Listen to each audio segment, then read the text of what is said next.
कोलकाता में हुई डॉक्टर की दुष्कर्म के बाद जो हत्या का मामला है वो काफ़ी गंभीर हो गया है। घटना के बाद पूरे देश की जो है स्वास्थ्य व्यवस्था चरमरा गई है। पूरे भारत के सरकारी अस्पताल के रेजिडेंट डॉक्टर जो है वो हड़ताल पर हैं, जिसके कारण मरीजों को बेहद परेशानी उठानी पड़ रही है। मरीज घंटों लाइनों में रहने के बाद भी डॉक्टर्स ओपीडी में नहीं मिल पा रहे हैं। इस कारण अस्पताल में जो है इलाज कराने जो लोग आए हैं उनको इतनी परेशानी हो रही है, इतनी मुश्किलों का सामना करना पड़ रहा है।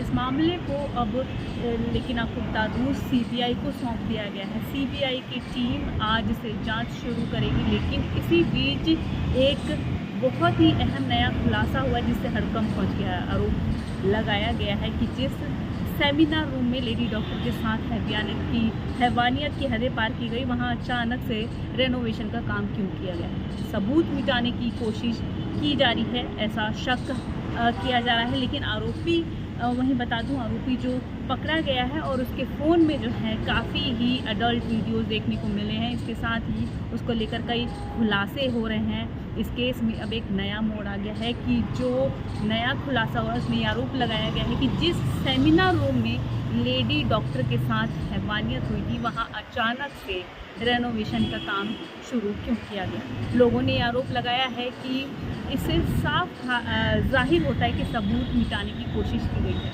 कुछ दिल्ली के आरएमएल के हॉस्पिटल जो डॉक्टर प्रोटेस्ट कर रहे हैं इस मामले में, सभी देश के जो डॉक्टर प्रोटेस्ट कर रहे हैं, उनमें से दिल्ली के आरएमएल के हॉस्पिटल के डॉक्टरों के साथ मैंने बात करने की कोशिश की और उनसे जाना।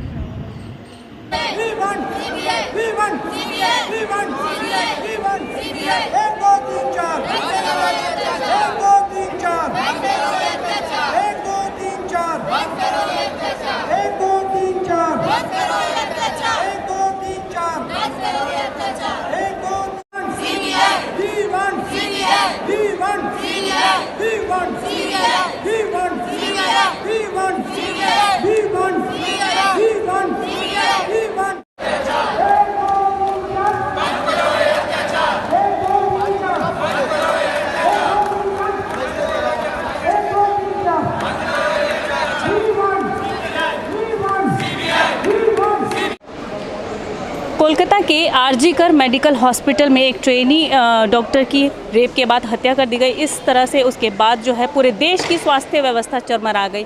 उसको लेकर पूरे देश में रेजिडेंट डॉक्टर एसोसिएशन ने एक प्रोटेस्ट अरेंज किया, जिसमें सभी रेजिडेंट डॉक्टर ने इसको लेकर प्रोटेस्ट किया है। सभी सरकारी अस्पताल जिसमें आरएमएल हो गया, एम्स हो गया, सफदरजंग हो गया, प्रदर्शन कर रहे हैं। इसी पर कुछ मुद्दे पर हम बात करते हैं। मैम, क्या प्रोटेस्ट है, इसके बारे में कुछ बताइए। सबसे पहले आपका नाम जानना चाहूँगा। Doctor Kumari Archana, senior resident neurology department RML hospital.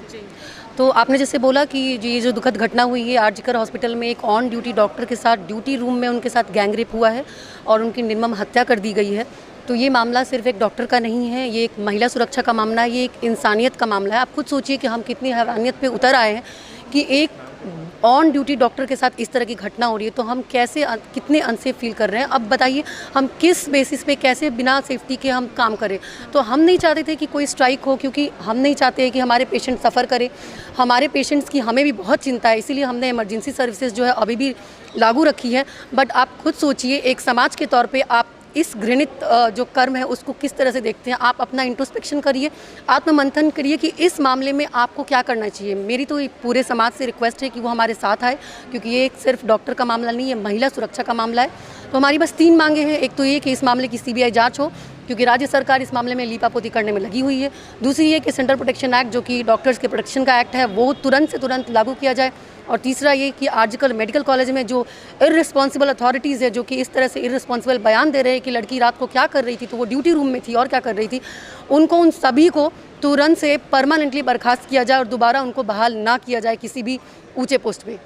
लेकिन मैम, बहुत ही दयनीय स्थिति थी जो उन महिला डॉक्टर के साथ हुई। लेकिन साथ ही आपको बता दूं कि जिस तरह से आरएमएल हॉस्पिटल में जो छुट्टियां जो है सैंक्शन हो रखी थी, लेकिन अब बंद कर दी गई हैं। उसके बाद डॉक्टरों को वापस ओपीडी में भेजने को कहा गया। इस पर क्या कहें? हाँ, तो अब देखिए, अब क्योंकि रेसिडेंट्स हड़ताल पे हैं, तो जो कंसल्टेंट्स हैं, जो मतलब परमानेंट सर्विस में हैं, उनको तो उनकी छुट्टियां तो रद्द करनी ही पड़ेगी, क्योंकि ओपीडी और वार्ड्स में वो हमारे रेसिडेंट्स ही मेन काम करते हैं। तो अगर वो नहीं रहेंगे तो कंसल्टेंट्स पे तो प्रेशर बनेगा ही। तो हम आपको बता दें कि हम इस बात से बहुत दुखी हैं कि हमारे कंसल्टेंट्स हमारे पेशेंट्स को सफ़र करना पड़ रहा है, बट आप हमारी भी मजबूरी समझिए कि हम किस कंडीशंस में इस तरह का स्टेप लेने पे हम मजबूर हुए। 3-4 दिन हो गए इस मामले को हुए, अभी तक सरकार ने कुछ नहीं किया। तो हम क्या हाथ पे हाथ धरे बैठे रहे? उस देश में जहाँ पे आप डॉक्टर को भगवान बोलते हैं, उस प्रदेश में जहाँ पे कि आप महिला को माँ बोलते हैं, वहाँ पे एक माँ के साथ बलात्कार हुआ, एक भगवान की हत्या की गई है, तो हम हाथ पे हाथ रख के तो नहीं बैठ सकते। रेजिडेंट डॉक्टर एसोसिएशन की गवर्नमेंट से क्या मांगे हैं, मैं आपसे ये जानना चाहूँगी। गवर्नमेंट से जैसे मैंने बताया 3 मांगे हैं। सीबीआई जांच हो मामले की पूरी, ट्रांसपेरेंट, और जो भी दोषी पाया जाए उनको हैंग टिल डेथ किया जाए। दूसरी ये कि सेंट्रल प्रोटेक्शन एक्ट तुरंत लागू किया जाए ताकि डॉक्टर सेफ फील करे। और तीसरी ये कि आरजी करके जो भी अथॉरिटीज़ हैं इररिस्पॉन्सिबल, उन सबको तुरंत तत्काल परमानेंटली वहाँ से हटाया जाए उनके पोस्ट से। और यहाँ पर ओपीडी अब से चालू हो जाएगी क्या मैम, ये आपसे जानना चाहूँगी। जब तक हमारी मांगे पूरी नहीं होती तब तक हम नहीं जाएंगे, हम रेसिडेंट्स तो नहीं जाएंगे। जो परमानेंट सर्विस में है उनको देखना पड़ेगा अकेले, तो इस तरह से व्यवस्था तो चरमराई रहेगी। तो आपसे देख सकते हैं सभी रेजिडेंट डॉक्टर्स हैं जो कि आरजी मेडिकल कॉलेज में एक जो हत्या कर दी जाती है रेप के बाद, उसके बाद जो पूरे देश की व्यवस्था, स्वास्थ्य व्यवस्था जो चरमरा गई है, उसके बाद आपने सुना कि रेजिडेंट डॉक्टर हैं और इनकी पूरी मांग है कि मानवता यही महिलाओं का सत्कार और कार्यस्थल पर जितनी भी महिलाओं के साथ दुर्व्यवहार हो रहा है उसको लेकर स्थिति में सुधार किया जाए। और जिस तरह की ये चीज़ें हो रही हैं उनको लेकर सरकार से गुहार लगाई जा रही है कि कार्यस्थल पर महिलाओं को सुरक्षा दी जाए और इनके खिलाफ सीबीआई की जांच हो। कैमरा पर्सन राधे के साथ मैं आरती।